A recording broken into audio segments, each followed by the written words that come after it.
ਇੱਕ ਤਾਂ ਲੋਕਾਂ ਦੇ ਮਨ ਵਿੱਚ ਇਹ ਬਹੁਤ ਵੱਡਾ ਵਹਿਮ ਹੈ ਜਿਹਨੂੰ ਤੁਸੀਂ ਗੱਲ ਕੀਤੀ 8777 ਜੇ ਉਹ ਆਣ ਤਦ ਹੀ ਨਿਕਲ ਸਕਦਾ। ਗੱਲਬਾਤ ਹੋਵੇਗੀ ਕੈਨੇਡਾ ਪੀਆਰ ਦੇ ਬਾਰੇ। ਕਿਹੜੇ ਫੈਕਟਰਸ ਨੇ ਜੋ ਕਿ ਕੈਨੇਡਾ ਦੀ ਪੀਆਰ ਨੂੰ ਡਿਟਰਮਿਨ ਕਰਦੇ ਨੇ? ਸਟੱਡੀ ਵੀਜ਼ਾ ਵਿੱਚ ਐਵਰੇਜ ਟਾਈਮ 4 ਤੋਂ 5 ਮਹੀਨੇ ਲੱਗ ਰਹੇ ਹੈ। ਮੈਂ ਪੀਆਰ ਦੀ ਗੱਲ ਕਰ ਰਿਹਾ। ਇੱਕ ਫਾਈਲ ਨੂੰ ਕੇਸ ਨੂੰ ਨਿਕਾਲਣ ਵਿੱਚ ਬਹੁਤ ਜ਼ਿਆਦਾ ਹੈਲਪਫੁਲ ਹੈ। ਉਹ ਹੈ ਐਨਓਸੀ ਕੋਡ, ਜਿਹਨੂੰ ਨੌਕ ਕੋਡ, ਜਿਹਨੂੰ ਆਪਾਂ ਆਕੂਪੇਸ਼ਨ ਵੀ ਕਹਿੰਦੇ ਆ ਤੇ ਪੰਜਾਬੀ ਵਿੱਚ ਕਿੱਤਾ ਵੀ ਕਹਿੰਦੇ ਆ। ਨੋਮੀਨੇਸ਼ਨ ਨੂੰ ਥੋੜਾ ਡਿਟੇਲ ਦੇ ਵਿੱਚ ਦਰਸ਼ਕਾਂ ਦੇ ਲਈ ਦੱਸ ਦਿਓ। ਫਾਈਲਸ ਜਿਹੜੀਆਂ ਪਿਕ ਨਹੀਂ ਹੋ ਰਹੀਆਂ ਤਾਂ ਕੀ ਸਮਝਿਆ ਜਾਵੇ ਕੈਨੇਡਾ ਦਾ ਜਿਹੜਾ ਸੁਪਨਾ ਹੈ ਪੀਆਰ ਹਾਸਲ ਕਰਨ ਦਾ, ਫਿਰ ਲੋਕ ਡ੍ਰੌਪ ਕਰ ਦਿੰਦੇ? ਇਹਦੇ ਵਿੱਚ ਕਈ ਕਾਰਨ ਹੈ ਜਿਹਨੂੰ ਆਪਾਂ ਨੂੰ ਬਹੁਤ ਧਿਆਨ ਨਾਲ ਸਮਝਣਾ ਪਏਗਾ। ਕਿ ਸੱਚੀ ਹਾਸਲ ਨਹੀਂ ਹੋ ਸਕਦਾ ਉਹਨਾਂ ਦਾ ਵੀਜ਼ਾ? ਲੱਖਾਂ ਲੋਕਾਂ ਦਾ ਸੁਪਨਾ ਹੁੰਦਾ ਹੈ ਕੈਨੇਡਾ ਦੀ ਪੀਆਰ ਹਾਸਲ ਕਰਨਾ। ਇਸ ਟਾਈਮ ਜਿਹੜੀ ਬਹੁਤ ਜ਼ਿਆਦਾ ਜਿਹੜਾ ਮੈਂ ਪਿਛਲੇ 6-8 ਮਹੀਨੇ ਤੋਂ ਦੇਖਾਂ ਤਾਂ ਅਲਬਰਟਾ ਸਟੇਟ ਇਸ ਟਾਈਮ ਬਹੁਤ ਜ਼ਿਆਦਾ ਡਿਮਾਂਡ 'ਚ ਹੈ। ਸਾਡੇ ਕੋਲ ਪਿਛਲੇ 11 ਸਾਲਾਂ ਵਿੱਚ 27 ਤੋਂ ਜ਼ਿਆਦਾ ਐਸੇ ਕੇਸਿਸ ਹੈ ਜਿਨ੍ਹਾਂ ਵਿੱਚ ਮੈਰਿਟਲ ਡਿਸਪਿਊਟ ਹੋਣ ਦੇ ਬਾਵਜੂਦ ਵੀ ਅਸੀਂ ਉਹਨਾਂ ਨੂੰ ਸਕਸੈਸਫੁਲੀ ਪੀਆਰ ਦਿਲਾਇਆ। ਸੇਲਸਮੈਨ ਕਹਿੰਦਾ ਜੀ ਮੇਰਾ ਪ੍ਰੋਫਾਈਲ ਸੇਲਸਮੈਨ ਦੇ ਵਿੱਚ ਫਿੱਟ ਕਰਦਾ ਹੈ ਤੇ ਮੈਂ ਉਹਨੂੰ 'ਚ ਅਪਲਾਈ ਕਰ ਦਿੰਦਾ। ਕਿਵੇਂ ਇਹਨੂੰ ਆਪਾਂ ਦੂਸਰੀ ਕੈਟਾਗਰੀ ਵਿੱਚ ਰਿਪਰੈਜ਼ੈਂਟ ਕਰ ਸਕਦੇ ਹਾਂ? ਇੱਕ ਕਾਮਨ ਲੇਮਨ ਬੰਦੇ ਨੂੰ ਸਮਝਣਾ ਇਹ ਚਾਹੀਦਾ ਹੈ ਕਿ ਉਸ ਪੀਐਨਪੀ ਦੀ ਕੀ ਡਿਮਾਂਡ ਹੈ। ਦ ਸਮਰ ਨਿਊਜ਼ ਵੇਖ ਰਹੇ ਹੋ ਤੁਸੀਂ, ਮੈਂ ਤਮੰਨਾ ਬੇਦੀ। ਤਾਂ ਇੱਕ ਵਾਰ ਫਿਰ ਤੋਂ ਤੁਹਾਡਾ ਸਵਾਗਤ ਹੈ ਇਮੀਗ੍ਰੇਸ਼ਨ ਰਿਲੇਟਿਡ ਪ੍ਰੋਗਰਾਮ ਦੇ ਵਿੱਚ। ਤਾਂ ਅੱਜ ਗੱਲਬਾਤ ਹੋਵੇਗੀ ਕੈਨੇਡਾ ਪੀਆਰ ਦੇ ਬਾਰੇ, ਕਿਉਂਕਿ ਲੱਖਾਂ ਲੋਕਾਂ ਦਾ ਸੁਪਨਾ ਹੁੰਦਾ ਹੈ ਕੈਨੇਡਾ ਦੀ ਪੀਆਰ ਹਾਸਲ ਕਰਨਾ। ਵੱਡਾ ਟਾਸਕ ਇਹਦੇ ਵਿੱਚ ਆ ਜਾਂਦਾ ਹੈ ਆਇਲਸ ਦੇ ਵਿੱਚ 778 ਬੈਂਡਸ ਲੈਣਾ, ਲੇਕਿਨ 778 ਬੈਂਡਸ ਹਾਸਲ ਕਰਨ ਦੇ ਬਾਵਜੂਦ ਕਈ ਫਾਈਲਸ ਜਿਹੜੀਆਂ ਨੇ ਪਿਕ ਨਹੀਂ ਹੁੰਦੀ। ਆਖਰ ਕੀ ਵਜ੍ਹਾ ਹੈ 778 ਦੇ ਬਾਵਜੂਦ ਫਾਈਲਸ ਦਾ ਪਿਕ ਨਾ ਹੋਣਾ? ਅੱਜ ਇਸੇ ਬਾਰੇ ਡਿਟੇਲ ਦੇ ਵਿੱਚ ਗੱਲਬਾਤ ਕਰਾਂਗੇ। ਤਾਂ ਦ ਸਮਰ ਨਿਊਜ਼ ਦੇ ਸਟੂਡੀਓ ਅੱਜ ਮੇਰੇ ਨਾਲ ਕੈਨੇਡਾ ਪੀਆਰ ਦੇ ਐਕਸਪਰਟ ਹੀ ਮੌਜੂਦ ਨੇ ਦ ਵੀਜ਼ਾ ਸੋਲਿਊਸ਼ਨ ਤੋਂ ਅਵਨੀਸ਼ ਜੈਨ। ਤਾਂ ਸਭ ਤੋਂ ਪਹਿਲਾਂ ਸਵਾਗਤ ਕਰ ਲੈਂਦੇ ਹਾਂ ਸਰ, ਬਹੁਤ ਸਵਾਗਤ ਹੈ।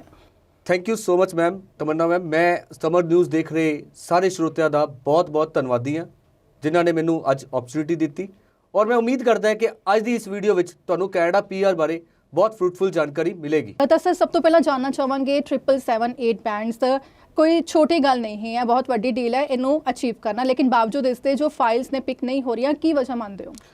ਮੈਮ ਇਹਦੇ ਕਈ ਕਾਰਨ ਹੈ। ਇੱਕ ਪਹਿਲਾ ਕਾਰਨ ਹੈ ਕਿ ਕੈਨੇਡਾ ਐਕਸਪ੍ਰੈਸ ਐਂਟਰੀ ਦਾ ਸਕੋਰ ਜਿਹੜਾ ਹੈ ਬਹੁਤ ਜ਼ਿਆਦਾ ਹਾਈ ਚਲਾ ਗਿਆ, ਜਿਸ ਕਰਕੇ ਲੋਕਾਂ ਦਾ ਜਿਹੜਾ ਐਕਸਪ੍ਰੈਸ ਐਂਟਰੀ ਦੇ ਡਰਾਅ ਚੋਂ ਨਹੀਂ ਪਿਕ ਹੋ ਪਾ ਰਿਹਾ।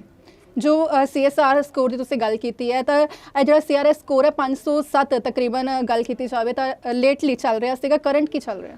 ਕਰੰਟ ਸਕੋਰ ਜਿਹੜਾ ਹੈਗਾ ਵੈ 489 ਦਾ ਚੱਲ ਰਿਹਾ ਵੈ। ਇਹਦਾ ਜਿਹੜਾ ਇੰਨਾ ਹਾਈ ਸਕੋਰ ਜਾਣ ਦਾ ਕਾਰਨ ਇਹ ਹੈ ਕਿ ਐਕਸਪ੍ਰੈਸ ਐਂਟਰੀ ਦਾ ਜਿਹੜਾ ਡਰਾਅ ਹੈ ਉਹਦੀ ਫ੍ਰੀਕੁਐਂਸੀ ਹੈ ਘਟ ਗਈ ਹੈ, ਜਿਸ ਕਰਕੇ ਸਕੋਰ ਬਹੁਤ ਜ਼ਿਆਦਾ ਹਾਈ ਜਾ ਰਿਹਾ ਹੈ। ਇੱਕ ਪਾਸੇ ਸਕੋਰ ਵੀ ਹਾਈ ਜਾ ਰਿਹਾ ਹੈ 778 ਦੇ ਬਾਵਜੂਦ ਫਾਈਲਸ ਜਿਹੜੀਆਂ ਪਿਕ ਨਹੀਂ ਹੋ ਰਹੀਆਂ, ਤਾਂ ਕੀ ਸਮਝਿਆ ਜਾਵੇ ਕੈਨੇਡਾ ਦਾ ਜਿਹੜਾ ਸੁਪਨਾ ਹੈ ਪੀਆਰ ਹਾਸਲ ਕਰਨ ਦਾ, ਫਿਰ ਲੋਕ ਡ੍ਰੌਪ ਕਰ ਦੇਣ? ਲੋਕ ਪੀਆਰ ਦਾ ਸੁਪਨਾ ਡ੍ਰੌਪ ਕਰ ਦੇਣ ਇਸ ਤਰ੍ਹਾਂ ਨਹੀਂ ਹੈ ਤਮੰਨਾ ਜੀ। ਇਹਦੇ ਵਿੱਚ ਕਈ ਕਾਰਨ ਹੈ ਜਿਹਨੂੰ ਆਪਾਂ ਨੂੰ ਬਹੁਤ ਧਿਆਨ ਨਾਲ ਸਮਝਣਾ ਪਏਗਾ। ਜਿਹਦੇ ਵਿੱਚ ਇੱਕ ਤਾਂ ਲੋਕਾਂ ਦੇ ਮਨ ਵਿੱਚ ਇਹ ਬਹੁਤ ਵੱਡਾ ਵਹਿਮ ਹੈ ਜਿਹਨੂੰ ਤੁਸੀਂ ਗੱਲ ਕੀਤੀ 8777 ਜੇ ਉਹ ਆਣ ਤਦ ਹੀ ਨਿਕਲ ਸਕਦਾ ਹੈ। ਇਸ ਤੋਂ ਇਲਾਵਾ ਬਹੁਤ ਸਾਰੀਆਂ ਹੋਰ ਆਪਸ਼ਨਸ ਹੈ ਜਿਨ੍ਹਾਂ ਦੇ ਥਰੂ ਆਪਾਂ ਪੀਆਰ ਲੈ ਸਕਦੇ ਹਾਂ। ਕਿਹੜੇ ਆਪਸ਼ਨਸ ਦੀ ਗੱਲ ਕਰ ਰਹੇ ਹੋ? ਇਹਦੇ ਵਿੱਚ ਮੈਂ ਗੱਲ ਕਰ ਰਿਹਾ ਪੀਐਨਪੀ ਦੀ, ਜਿਹਨੂੰ ਅਸੀਂ ਪ੍ਰੋਵਿੰਸ਼ੀਅਲ ਨੋਮੀਨੀ ਪ੍ਰੋਗਰਾਮ ਕਹਿੰਦੇ ਆ। ਉਹਦੇ ਦੇ ਥਰੂ ਆਪਾਂ ਅਪਲਾਈ ਕਰਕੇ ਪੀਆਰ ਲੈ ਸਕਦੇ ਹਾਂ। ਪੀਐਨਪੀ ਇਹਦੇ ਬਾਰੇ ਥੋੜਾ ਦਰਸ਼ਕਾਂ ਨੂੰ ਡਿਟੇਲ ਦੇ ਵਿੱਚ ਦੱਸੋਗੇ? ਪੀਐਨਪੀ ਦਾ ਮਤਲਬ ਆਪਾਂ ਸੂਬੇ ਦੀ ਗੱਲ ਕਰਦੇ ਆ। ਬਹੁਤ ਸਾਰੇ ਕੈਨੇਡਾ ਵਿੱਚ ਐਸੇ ਸੂਬੇ ਹੈ ਜਿਨ੍ਹਾਂ ਵਿੱਚ ਤੁਸੀਂ ਪੀਆਰ ਲੈ ਸਕਦੇ ਹੋ, ਜਿਵੇਂ ਕਿ ਸਕੈਚਵਨ, ਅਲਬਰਟਾ, ਓਨਟਾਰੀਓ ਤੇ ਨੋਵਾ ਸਕੋਸ਼ੀਆ। ਇਹਨਾਂ ਸਟੇਟਾਂ ਦੇ ਵਿੱਚ ਤੁਸੀਂ ਅਪਲਾਈ ਕਰਕੇ ਆਸਾਨੀ ਨਾਲ ਪੀਆਰ ਲੈ ਸਕਦੇ ਹੋ। ਤੁਸੀਂ ਗੱਲ ਕੀਤੀ ਸਸਕੈਚਵਨ ਤੇ ਅਲਬਰਟਾ ਦੀ, ਇਸ ਦੇ ਉੱਤੇ ਵੀ ਆਵਾਂਗੇ ਬਾਅਦ ਵਿੱਚ, ਲੇਕਿਨ ਅਸੀਂ ਆਇਲਸ ਦੀ ਗੱਲ ਕਰ ਰਹੇ ਸੀ ਕਿ 778 ਬੈਂਡਸ ਰਿਕੁਆਇਰਮੈਂਟ ਹੁੰਦੀ ਹੈ ਵੱਡੀ। ਉਸ ਤੋਂ ਇਲਾਵਾ ਕਿਹੜੇ ਫੈਕਟਰਸ ਨੇ ਜੋ ਕਿ ਕੈਨੇਡਾ ਦੀ ਪੀਆਰ ਨੂੰ ਡਿਟਰਮਿਨ ਕਰਦੇ ਨੇ? ਇਸ ਤੋਂ ਇਲਾਵਾ ਜਿਹੜਾ ਮੈਂ ਇੱਕ ਸਮਝਦਾ ਹਾਂ ਇੱਕ ਫਾਈਲ ਨੂੰ ਕੇਸ ਨੂੰ ਨਿਕਾਲਣ ਵਿੱਚ ਬਹੁਤ ਜ਼ਿਆਦਾ ਹੈਲਪਫੁਲ ਹੈ, ਉਹ ਹੈ ਐਨਓਸੀ ਕੋਡ, ਜਿਹਨੂੰ ਨੌਕ ਕੋਡ, ਜਿਹਨੂੰ ਆਪਾਂ ਆਕੂਪੇਸ਼ਨ ਵੀ ਕਹਿੰਦੇ ਆ ਤੇ ਪੰਜਾਬੀ ਵਿੱਚ ਕਿੱਤਾ ਵੀ ਕਹਿੰਦੇ ਆ। ਨੌਕ ਕੋਡ ਇੱਕ ਕੇਸ ਦੇ ਵਿੱਚ ਕਾਮਨ ਲੇਮੈਨ ਲਈ, ਲੈਟਸ ਸਪੋਜ਼ ਕਿ ਮੈਂ ਇੱਕ ਐਗਜ਼ਾਮਪਲ ਲੈਣਾ, ਇੱਕ ਸੇਲਸਮੈਨ ਹੈ। ਸੇਲਸਮੈਨ ਕਹਿੰਦਾ ਜੀ ਮੇਰਾ ਪ੍ਰੋਫਾਈਲ ਸੇਲਸਮੈਨ ਦੇ ਵਿੱਚ ਫਿੱਟ ਕਰਦਾ ਹੈ ਤੇ ਮੈਂ ਉਹਨੂੰ 'ਚ ਅਪਲਾਈ ਕਰ ਦਿੰਦਾ। ਬਟ ਇਸ ਤਰ੍ਹਾਂ ਨਹੀਂ ਹੈ। ਇੱਕ ਸੇਲਸਮੈਨ 3-4 ਆਕੂਪੇਸ਼ਨਸ ਮਿਲਦੇ ਜੁਲਦੇ ਹੁੰਦੇ ਆ, ਉਹਦੇ 'ਚ ਫਿੱਟ ਕਰਦਾ ਹੈ। ਸੋ ਸਾਨੂੰ ਇਹ ਜਾਣਨਾ ਜ਼ਰੂਰੀ ਹੈ ਕਿ ਕਿਹੜਾ ਆਕੂਪੇਸ਼ਨਸ ਡਿਮਾਂਡ 'ਚ ਹੈ ਕੈਨੇਡਾ ਵਿੱਚ, ਉਸ ਦੇ ਅਕੋਰਡਿੰਗ ਉਹਨੂੰ ਅਪਲਾਈ ਕਰੀਏ ਤਾਂ ਕਿ ਉਹਨੂੰ ਸਕਸੈਸਫੁਲੀ ਉਹਦਾ ਕੇਸ ਨਿਕਲ ਸਕੇ। ਤੇ ਡਿਮਾਂਡ ਕੀ ਹੈ ਕਰੰਟ? ਡਿਮਾਂਡ ਇਹਦੇ ਵਿੱਚ ਮੈਂ ਗੱਲ ਕਰਾਂ, IT ਸੈਕਟਰ ਇਸ ਤੇ ਬਹੁਤ ਜ਼ਿਆਦਾ ਡਿਮਾਂਡ 'ਚ ਹੈ, ਇਲੈਕਟ੍ਰੋਨਿਕਸ, ਇਲੈਕਟ੍ਰੀਕਲ, ਮਕੈਨੀਕਲ ਬਹੁਤ ਜ਼ਿਆਦਾ ਡਿਮਾਂਡ 'ਚ ਹੈ। ਇਸ ਤੋਂ ਇਲਾਵਾ ਮੈਨੇਜਮੈਂਟ ਦੇ ਵਿੱਚ sales manager, HR, financial sectors ਬਹੁਤ ਜ਼ਿਆਦਾ ਡਿਮਾਂਡ 'ਚ ਹੈ। ਇਸ ਤਰ੍ਹਾਂ ਦੇ ਅਗਰ ਤੁਹਾਡੇ ਪ੍ਰੋਫੈਸ਼ਨਸ ਹੈ ਤਾਂ ਤੁਹਾਨੂੰ ਸਕਸੈਸਫੁਲੀ ਤੁਹਾਨੂੰ ਰਿਜ਼ਲਟਸ ਮਿਲ ਸਕਦਾ ਹੈ। ਨੌਕ ਕੋਡ ਦੀ ਆਪਾਂ ਗੱਲ ਕਰ ਰਹੇ ਹਾਂ, ਇਹਨੂੰ ਕਈ ਕੰਸਲਟੈਂਟ ਬੜਾ ਨੈਰੋ ਵੇ ਦੇ ਵਿੱਚ ਪ੍ਰੈਜ਼ੈਂਟ ਕਰਦੇ ਆ, ਲੋਕਾਂ ਤੱਕ ਵੀ ਇਹ ਪਹੁੰਚ ਨਹੀਂ ਪਾਉਂਦਾ ਜਿਸ ਤਰ੍ਹਾਂ ਤੁਸੀਂ ਐਕਸਪਲੇਨ ਕੀਤਾ ਐਗਜ਼ਾਮਪਲ ਦੇ ਨਾਲ। ਕਿਵੇਂ ਇਹਨੂੰ ਆਪਾਂ ਦੂਸਰੀ ਕੈਟਾਗਰੀ ਵਿੱਚ ਰਿਪਰੈਜ਼ੈਂਟ ਕਰ ਸਕਦੇ ਹਾਂ? ਦੂਸਰੀ ਕੈਟਾਗਰੀ ਵਿੱਚ ਇਸ ਨੂੰ ਇਸ ਤਰ੍ਹਾਂ ਰਿਪਰੈਜ਼ੈਂਟ ਕਰ ਸਕਦੇ ਹਾਂ ਕਿ ਮੈਂ ਤੁਹਾਨੂੰ ਜਿਵੇਂ ਦੱਸਿਆ ਕਿ ਇੱਕ ਬੰਦੇ ਦਾ ਕਈ ਮਲਟੀਪਲ ਪ੍ਰੋਫਾਈਲਸ ਦੇ ਵਿੱਚ ਮੈਚ ਕਰ ਰਿਹਾ ਹੈ। ਸੋ ਸਭ ਤੋਂ ਪਹਿਲਾਂ ਇੱਕ ਕਾਮਨ ਲੇਮੈਨ ਬੰਦੇ ਨੂੰ ਸਮਝਣਾ ਇਹ ਚਾਹੀਦਾ ਹੈ ਕਿ ਉਸ PNP ਦੀ ਕੀ ਡਿਮਾਂਡ ਹੈ। ਸੋ ਡਿਮਾਂਡ ਨੂੰ ਅਗਰ ਤੁਸੀਂ ਨਹੀਂ ਸਮਝ ਪਾ ਰਹੇ ਤਾਂ ਤੁਸੀਂ ਇੱਕ ਵਾਰ ਸਾਡੇ ਨਾਲ ਜ਼ਰੂਰ ਮਿਲੋ ਤਾਂ ਕਿ ਮੈਂ ਤੁਹਾਨੂੰ ਡਿਟੇਲ ਵਿੱਚ ਸਮਝਾ ਸਕਾਂ ਕਿ ਤੁਹਾਡਾ ਕੇਸ ਕਿਸ ਤਰ੍ਹਾਂ ਐਲੀਜੀਬਲ ਹੈ ਔਰ ਕਿਸ ਤਰ੍ਹਾਂ ਅਸੀਂ ਨਿਕਾਲ ਸਕਦੇ ਹਾਂ। ਸੋ ਬਿਲਕੁਲ ਨੌਕ ਕੋਡ ਦੀ ਗੱਲ ਕਰ ਰਹੇ ਹਾਂ ਤਾਂ ਡਿਟੇਲ ਦੇ ਵਿੱਚ ਵੈਸੇ ਸਕਰੀਨ ਤੇ ਨੰਬਰ ਵੀ ਲਗਾਤਾਰ ਫਲੈਸ਼ ਹੋ ਰਿਹਾ, ਤੁਸੀਂ ਦੱਸਿए ਕਿ ਕਾਲ ਵੀ ਕਰ ਸਕਦੇ ਹੋ। ਵੀਜ਼ਾ ਸੋਲਿਊਸ਼ਨ ਦੇ ਆਫਿਸ ਤੁਸੀਂ ਆਪਣੀ ਜੋ ਫਾਈਲ ਹੈ ਡਿਸਕਸ ਕਰ ਸਕਦੇ ਹੋ। ਸਸਕੈਚੁਅਨ ਦੀ ਆਪਾਂ ਗੱਲਬਾਤ ਕਰ ਰਹੇ ਸੀ ਸਰ, ਸਸਕੈਚੁਅਨ ਦੇ ਬਾਰੇ ਕੀ ਇਸ ਨੂੰ ਦੇਖਿਆ ਜਾਵੇ ਕਿ ਡਿਵੈਲਪਿੰਗ ਕੰਟਰੀ ਹੈ, ਇਸ ਲਈ ਵੀਜ਼ਾ ਜਿਹੜਾ ਕਿ ਹਾਸਲ ਹੋ ਜਾਏਗਾ, PR ਹਾਸਲ ਹੋ ਜਾਏਗੀ ਜਲਦੀ? ਦੇਖੋ ਬਿਲਕੁਲ ਡਿਵੈਲਪਿੰਗ ਕੰਟਰੀ ਹੈ, ਅਗਰ ਉਹ ਡਿਵੈਲਪਡ ਹੁੰਦੀ ਤਾਂ ਉਹ ਤੁਹਾਨੂੰ ਡਿਮਾਂਡ ਵਿੱਚ ਨਹੀਂ ਲੈਂਦੀ, ਇੱਕ ਬਿਲਕੁਲ ਸੱਚਾਈ ਹੈ। ਇਸ ਤੋਂ ਇਲਾਵਾ ਮੈਂ ਇਹ ਤੁਹਾਨੂੰ ਦੱਸਣਾ ਚਾਹੁੰਦਾ ਹੈ ਕਿ ਅਗਰ ਕੋਈ ਵੀ ਬੰਦਾ ਸਕੈਚੁਅਨ ਵਿੱਚ ਅਪਲਾਈ ਕਰਦਾ ਹੈ, ਉਹਦੇ ਵਿੱਚ ਐਜ਼ ਕੰਪੇਅਰ ਟੂ ਬਾਕੀ ਸਟੇਟਸ ਨਾਲੋਂ ਉੱਥੇ ਥੋੜਾ ਚਾਂਸਸ ਜ਼ਿਆਦਾ ਵੈ ਨਿਕਲਣ ਦੇ। ਔਰ ਮੈਂ ਦੱਸਣਾ ਚਾਹੁੰਦਾ ਕਿ ਦਾ ਵੀਜ਼ਾ ਸੋਲਿਊਸ਼ਨਸ ਪਿਛਲੇ 6 ਮਹੀਨੇ ਵਿੱਚ 57 ਤੋਂ ਜ਼ਿਆਦਾ ਇਨਵਾਈਟਸ ਲੈ ਚੁੱਕੀ ਹੈ ਔਰ 20 ਤੋਂ ਜ਼ਿਆਦਾ ਨੋਮੀਨੇਸ਼ਨ ਆ ਚੁੱਕੀ ਹੈ। ਨੋਮੀਨੇਸ਼ਨ ਦਾ ਮਤਲਬ ਜਿਹੜਾ ਤੁਸੀਂ ਮੈਂ ਦੱਸਣਾ ਚਾਹੁੰਦਾ ਕਿ ਸਟੇਟ ਅਪਰੂਵਲ ਹੈ। ਓਕੇ, ਨੋਮੀਨੇਸ਼ਨ ਨੂੰ ਥੋੜਾ ਡਿਟੇਲ ਦੇ ਵਿੱਚ ਦਰਸ਼ਕਾਂ ਦੇ ਲਈ ਦੱਸ ਦਿਓ। ਜਿਵੇਂ ਆਪਾਂ ਗੱਲ ਕਰਦੇ ਹਾਂ, ਇੱਕ PNP ਦੇ ਵਿੱਚ ਕਲਾਇੰਟ ਨੂੰ 2 ਤਰ੍ਹਾਂ ਦੀ ਅਪਰੂਵਲਸ ਲੈਣੀ ਪੈਂਦੀ ਹੈ।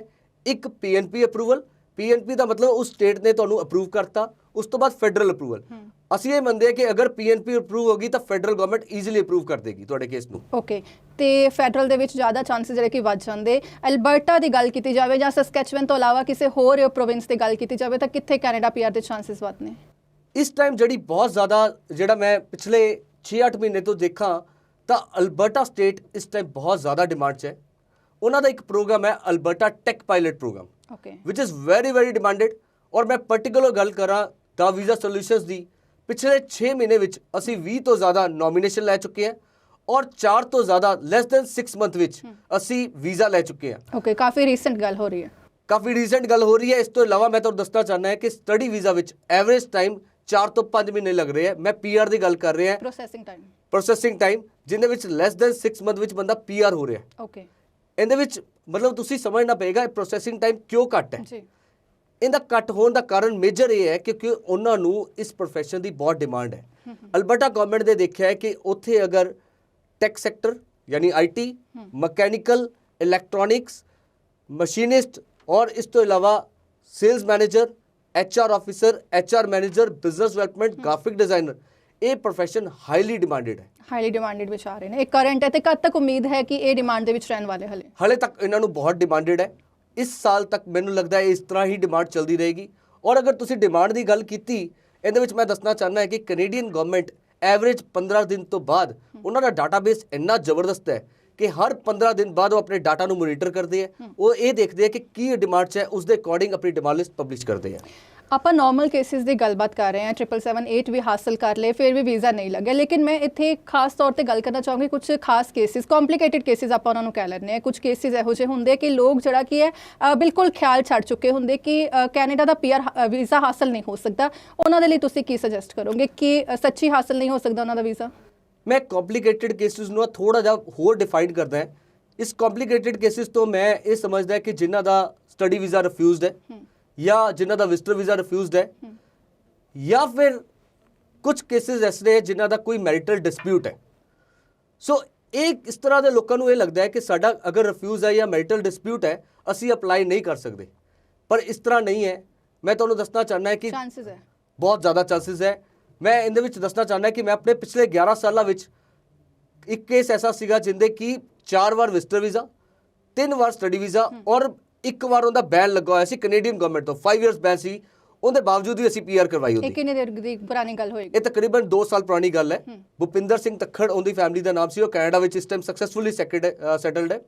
ਇਸ ਤੋਂ ਇਲਾਵਾ ਮੈਂ ਰੀਸੈਂਟ ਗੱਲ ਕਰਾਂ ਤੇ ਸਾਡੇ ਕੋਲ ਪਿਛਲੇ 11 ਸਾਲਾਂ ਵਿੱਚ 27 ਤੋਂ ਜ਼ਿਆਦਾ ਐਸੇ ਕੇਸਿਸ ਹੈ ਜਿਨ੍ਹਾਂ ਵਿੱਚ ਮੈਰਿਟਲ ਡਿਸਪਿਊਟ ਹੋਣ ਦੇ ਬਾਵਜੂਦ ਵੀ ਅਸੀਂ ਉਹਨਾਂ ਨੂੰ ਸਕਸੈਸਫੁਲੀ ਪੀਆਰ ਦਿਲਾਈ ਹੈ। ਪੀਆਰ ਹਾਸਲ ਹੋ ਚੁੱਕੀ ਤੇ ਵਿਦ ਫੈਮਿਲੀ ਮੂਵ ਕਰ ਚੁੱਕੇ ਨੇ। ਇਹਦੇ ਵਿੱਚ ਨਾ ਇੱਕ ਗੱਲ ਹੋਰ ਕਨੈਕਟ ਕਰਦਾ ਹੈ ਕਿ ਜਦੋਂ ਨਾ ਸਾਡੇ ਕੋਲ ਮੈਰਿਟਲ ਡਿਸਪਿਊਟ ਹੁੰਦਾ ਹੈ, ਖਾਸ ਕਰ ਲੜਕੀਆਂ ਦੀ ਗੱਲ ਕਰਾਂ, ਬਿਲਕੁਲ ਹਤਾਸ਼ ਹੋ ਚੁੱਕੇ ਹੁੰਦੇ ਆ ਔਰ ਉਹਨਾਂ ਨੂੰ ਲੱਗਦਾ ਹੈ ਕਿ ਉਹਨਾਂ ਦੀ ਜ਼ਿੰਦਗੀ ਰੁਕ ਗਈ ਹੈ ਤੇ ਅਸੀਂ ਉਹਨਾਂ ਨੂੰ ਇੱਕ ਨਵੀਂ ਲਾਈਫ ਦੇ ਸਕਦੇ ਹਾਂ। ਕੋਈ ਪਾਰਟਿਕੂਲਰ ਕੇਸ? ਬਹੁਤ ਸਾਰੇ ਪਾਰਟਿਕੂਲਰ ਕੇਸਿਸ ਹੈ। ਇਹਦੇ ਵਿੱਚ ਮੈਂ ਤੁਹਾਨੂੰ ਰੀਸੈਂਟਲੀ 3-4 ਐਸੇ ਕੇਸਿਸ ਹੈ, ਮੈਂ ਨਾਮ ਨਹੀਂ ਦੱਸ ਸਕਦਾ ਬਿਕੋਜ਼ ਸਾਡਾ ਉਹਨਾਂ ਦਾ ਕੌਨਫੀਡੈਂਸ਼ੀਅਲ ਕਲੌਜ਼ ਹੁੰਦਾ ਹੈ। ਲਾਈਕ ਸਟੇਟਸ ਕੀ ਰਹੇਗਾ ਉਹਨਾਂ ਦਾ? ਸਟੇਟਸ ਉਹਨਾਂ ਨੂੰ ਡਾਇਰੈਕਟਲੀ ਪੀਆਰ ਮਿਲੇਗੀ ਇੱਥੋਂ ਦੀ। ਉਹਨਾਂ ਦਾ ਭਾਵੇਂ ਕੋਰਟ ਦੇ ਵਿੱਚ ਹਲੇ ਮੈਂ ਉਹਨਾਂ ਨੂੰ ਡਿਵੋਰਸ ਨਹੀਂ ਮਿਲਿਆ ਤਦ ਵੀ ਉਹ ਪੀਆਰ ਲੈ ਸਕਦੇ। ਓਕੇ, ਡਾਈਵੋਰਸ ਕੇਸਿਸ ਵੀ ਜਿਹੜਾ ਕੀ ਹੈ ਉਹ ਚਾਂਸਸ ਉਹਨਾਂ ਦੇ ਵੀ ਹੈ। ਹਾਂ, ਸਕਸੈਸਫੁਲੀ ਚਾਂਸਸ ਹੈ ਔਰ ਆਰਾਮ ਨਾਲ ਪੀਆਰ ਲੈ ਸਕਦੇ ਆ। ਕੋਸ਼ਿਸ਼ ਕਰ ਰਹੇ ਹਾਂ ਲਗਾਤਾਰ ਗੱਲਬਾਤ ਕਰਨ ਦੀ ਕੈਨੇਡਾ ਪੀਆਰ ਨੂੰ ਲੈ ਕੇ। ਕਾਫੀ ਡਾਊਟਸ ਜਿਹੜੇ ਨੇ ਅਸੀਂ ਕਲੀਅਰ ਕਰਨ ਦੀ ਕੋਸ਼ਿਸ਼ ਕੀਤੀ ਹੈ ਕਿ ਆਇਲਸ ਵਿੱਚ 778 ਲੈਣ ਦੇ ਬਾਵਜੂਦ ਵੀ ਜਿਹੜਾ ਕਿ ਕਿਉਂ ਫਾਈਲ ਜਿਹੜੀ ਕਿ ਪਿਕ ਨਹੀਂ ਹੋ ਰਹੀ ਹੈ, ਕਿਹੜੀ ਪ੍ਰੋਵਿੰਸ ਦੇ ਵਿੱਚ ਤੁਸੀਂ ਅਪਲਾਈ ਕਰੋ ਕਿ ਵੀਜ਼ਾ ਜਿਹੜਾ ਵਾ ਤੁਹਾਡਾ ਚਾਂਸਸ ਜਿਹੜੇ ਕਿ ਵੱਧ ਜਾਣਗੇ ਤੇ ਲਗਾਤਾਰ ਸਕਰੀਨ ਤੇ ਨੰਬਰ ਵੀ ਫਲੈਸ਼ ਹੋ ਰਹੇ ਨੇ। ਸਰ ਲਾਸਟਲੀ ਮੈਂ ਜਾਣਨਾ ਚਾਹੂੰਗੀ ਦਰਸ਼ਕਾਂ ਨੂੰ ਤੁਸੀਂ ਕੋਈ ਸੁਨੇਹਾ ਦੇਣਾ ਚਾਹੋਗੇ, ਕੋਈ ਸੁਜੈਸ਼ਨ ਦੇਣਾ ਚਾਹੋਗੇ, ਕਿਉਂਕਿ ਸਮਾਂ ਵੀ ਲਿਮਿਟਿਡ ਹੁੰਦਾ, ਆਪਾਂ ਕੁਝ ਡਾਊਟਸ ਕਲੀਅਰ ਕਰ ਸਕਦੇ ਆ, ਬਾਕੀ ਲੋਕ ਜਿਹੜਾ ਕਿ ਆਫਿਸ ਵੀ ਅਪਰੋਚ ਕਰ ਸਕਦੇ ਆ। ਤਾਂ ਇੱਕ ਵਾਰ ਤੁਸੀਂ ਆਪਣੀ ਬ੍ਰਾਂਚਸ ਬਾਰੇ ਦੱਸ ਦਿਓ, ਆਫਿਸ ਬਾਰੇ ਦੱਸ ਦਿਓ। ਮੈਂ ਸਭ ਤੋਂ ਪਹਿਲਾਂ ਦੱਸਣਾ ਚਾਹੁੰਦਾ ਕਿ ਕੋਈ ਕਲਾਇੰਟ ਅਗਰ ਆਪਣਾ ਕੇਸ ਅਪਲਾਈ ਕਰਨਾ ਚਾਹੁੰਦਾ, ਉਹਨੂੰ 2-3 ਚੀਜ਼ਾਂ ਬਹੁਤ ਜ਼ਿਆਦਾ ਵਰਕਆਊਟ ਕਰਨੀਆਂ ਚਾਹੀਦੀਆਂ। ਪਹਿਲਾ, ਉਹਨੂੰ ਆਪਣੇ ਫੰਡਸ ਬਾਰੇ ਬਹੁਤ ਧਿਆਨ ਰੱਖਣਾ ਚਾਹੀਦਾ ਹੈ। ਓਕੇ, ਫੰਡਸ ਜਿਹੜੇ ਹੈ ਉਹਦੇ ਰੀਸੈਂਟ ਨਾ ਹੋਣ ਜਾਂ ਉਹਦਾ ਪ੍ਰੋਪਰ ਸੋਰਸ ਹੋਵੇ। ਕਿੰਨਾ ਪੁਰਾਣਾ ਚੱਲੇਗਾ? ਪੁਰਾਣਾ ਫਰੈਸ਼ ਵੀ ਚੱਲ ਜਾਏਗਾ, ਬਟ ਅਗਰ ਪਾਰਟਿਕੂਲਰ ਸਕੈਚਵਨ ਦੀ ਗੱਲ ਕਰਾਂ ਉੱਥੇ 3 ਮੰਥਸ 올ਡ ਚਾਹੀਦੀ ਹੈ। ਬਾਕੀ ਅਗਰ ਕਿਸੇ ਵੀ ਪ੍ਰੋਵਿੰਸ ਵਿੱਚ ਗੱਲ ਕਰਾਂ ਤਾਂ ਫਰੈਸ਼ ਚੱਲ ਜਾਏਗਾ, ਬਟ ਉਹਦਾ ਸੋਰਸ ਕੀ ਹੈ। ਓਕੇ। ਸੈਕਿੰਡ, ਅਗਰ ਮੈਂ ਗੱਲ ਕਰਾਂ, ਉਹਨੂੰ ਆਪਣੇ ਡਾਕੂਮੈਂਟੇਸ਼ਨਸ ਬਾਰੇ ਬਹੁਤ ਧਿਆਨ ਰੱਖਣਾ ਚਾਹੀਦਾ ਹੈ। ਡਾਕੂਮੈਂਟੇਸ਼ਨਸ ਦੇ ਵਿੱਚ ਪਾਰਟਿਕੂਲਰ ਵਰਕ ਐਕਸਪੀਰੀਅੰਸ ਬਾਰੇ ਉਹਦੇ ਸਪੋਰਟਿੰਗ ਐਵੀਡੈਂਸ ਬਹੁਤ ਜ਼ਿਆਦਾ ਹੋਣ। ਇਸ ਤੋਂ ਇਲਾਵਾ ਅਗਰ ਹੋਰ ਵੀ ਕਈ ਫੈਕਟਰਸ ਹੈ ਜਿਵੇਂ ਐਨਓਸੀ ਕੋਡ, ਜੀ, ਇਹਦੇ ਬਾਰੇ ਜਿਵੇਂ ਤੁਸੀਂ ਜਾਣਕਾਰੀ ਦਿੱਤੀ, ਇਹਦੇ ਕਾਮਨ ਮੈਨ ਨੂੰ ਨਹੀਂ ਪਤਾ ਹੁੰਦਾ, ਤੁਸੀਂ ਸਾਡੇ ਆਫਿਸ ਆ ਕੇ ਮਿਲੋ। ਸਾਡਾ ਆਫਿਸ ਭਾਰਤ ਨਗਰ ਚੌਂਕ ਹੈ। ਤੁਸੀਂ 1-to-1 ਮੈਨੂੰ ਵੀ ਮਿਲ ਸਕਦੇ ਹੋ। ਸਾਡਾ ਤੁਹਾਨੂੰ ਹੇਠ ਲਿਖੇ ਨੰਬਰ ਦੱਸਿਆ ਹੋਇਆ ਹੈ, ਉੱਥੇ ਜਾ ਕੇ ਕੰਟੈਕਟ ਕਰੋ, ਤੁਸੀਂ ਆਪਣੀ ਅਪਾਇੰਟਮੈਂਟ ਫਿਕਸ ਕਰੋ। ਮੈਂ ਤੁਹਾਨੂੰ ਡਿਟੇਲ ਵਿੱਚ ਜਾਣਕਾਰੀ ਦੱਸਾਂਗਾ ਕਿਸ ਤਰ੍ਹਾਂ ਤੁਹਾਡਾ ਕੇਸ ਸਕਸੈਸਫੁਲੀ ਨਿਕਾਲਿਆ ਜਾ ਸਕਦਾ ਹੈ। ਸਰ ਲਾਸਟਲੀ ਕੀ ਯੂਐਸਪੀ ਹੈ ਦਾ ਵੀਜ਼ਾ ਸੋਲੂਸ਼ਨ ਦੀ, ਕਿਉਂ ਅਪਰੋਚ ਕਰਨ ਵੀਜ਼ਾ ਸੋਲੂਸ਼ਨ ਨੂੰ? ਦੇਖੋ, ਸਾਡਾ ਇੱਕੋ ਹੀ ਮੰਤਰਾ ਹੈ ਕਿ ਕਸਟਮਰ ਦਾ ਕੇਸ ਉਹੀ ਲੈਣਾ ਹੈ। ਸਾਡੀ ਕੰਪਨੀ ਬਹੁਤ ਜ਼ਿਆਦਾ ਐਥਿਕਸ ਤੇ ਬਿਲੀਵ ਕਰਦੀ ਹੈ। ਉਹੀ ਕੇਸ ਲੈਂਦੇ ਆ ਜਿਹੜਾ ਸਕਸੈਸਫੁਲੀ ਹੋ ਸਕਦਾ ਹੈ, ਕਿਉਂਕਿ ਅਸੀਂ ਬਿਲੀਵ ਕਰਦੇ ਹਾਂ ਕਿ ਤੁਹਾਡੇ ਜਿਹੜੇ ਫੋਨ ਦੇ ਵਿੱਚ ਕੰਟੈਕਟ ਹੈ ਉਹ ਅਸੀਂ ਲੈਣੇ ਹੈ, ਉਹ ਤਦ ਹੀ ਲੈ ਸਕਦੇ ਆ ਜੇਕਰ ਤੁਹਾਨੂੰ ਸਕਸੈਸਫੁਲੀ ਅਸੀਂ ਵੀਜ਼ਾ ਦਿਲਾ ਸਕੀਏ। ਬਹੁਤ ਸ਼ੁਕਰੀਆ ਸਰ ਇਹ ਸਾਰੀ ਜਾਣਕਾਰੀ ਲਈ। ਤਾਂ ਉਮੀਦ ਕਰਦੇ ਹਾਂ ਅੱਜ ਦੀ ਇਹ ਵੀਡੀਓ ਤੁਹਾਡੇ ਲਈ ਕਾਫੀ ਬੈਨੀਫੀਸ਼ੀਅਲ ਰਹੀ ਹੋਵੇਗੀ। ਕਾਫੀ ਟੌਪਿਕਸ, ਕਾਫੀ ਡਾਊਟਸ ਕਲੀਅਰ ਕਰਨ ਦੀ ਕੋਸ਼ਿਸ਼ ਸਾਡੇ ਵੱਲੋਂ ਕੀਤੀ ਗਈ ਹੈ। ਜੇਕਰ ਹਾਲੇ ਵੀ ਕੋਈ ਕੁਐਰੀਜ਼ ਤੁਹਾਡੇ ਮਨ ਦੇ ਵਿੱਚ ਹੈ, ਜ਼ਹਿਨ ਦੇ ਵਿੱਚ ਹੈ, ਤਾਂ ਆਫਿਸ ਵਿਜ਼ਿਟ ਕਰ ਸਕਦੇ ਹੋ। ਸਕਰੀਨ ਤੇ ਨੰਬਰ ਫਲੈਸ਼ ਹੋ ਰਹੇ ਨੇ, ਕਾਲ ਵੀ ਕਰਕੇ ਅਪਾਇੰਟਮੈਂਟ ਲੈ ਕੇ ਆਫਿਸ ਵਿਜ਼ਿਟ ਕਰ ਸਕਦੇ ਹੋ। ਸਰ ਉੱਥੇ ਤੁਹਾਨੂੰ ਫਾਈਲ ਜਿਹੜੀ ਕਿ ਤੁਹਾਡੀ ਪ੍ਰੋਪਰ ਅਸੈਸ ਜਿਹੜੀ ਕੀਤੀ ਜਾਵੇਗੀ। ਅਗਲੀ ਵਾਰ ਫਿਰ ਤੋਂ ਮਿਲਾਂਗੇ ਕੁਝ ਹੋਰ ਅਪਡੇਟਸ ਨਾਲ। ਬਨੇ ਰਹੋ ਦ ਸਮਰ ਨਿਊਜ਼ ਦੇ ਨਾਲ।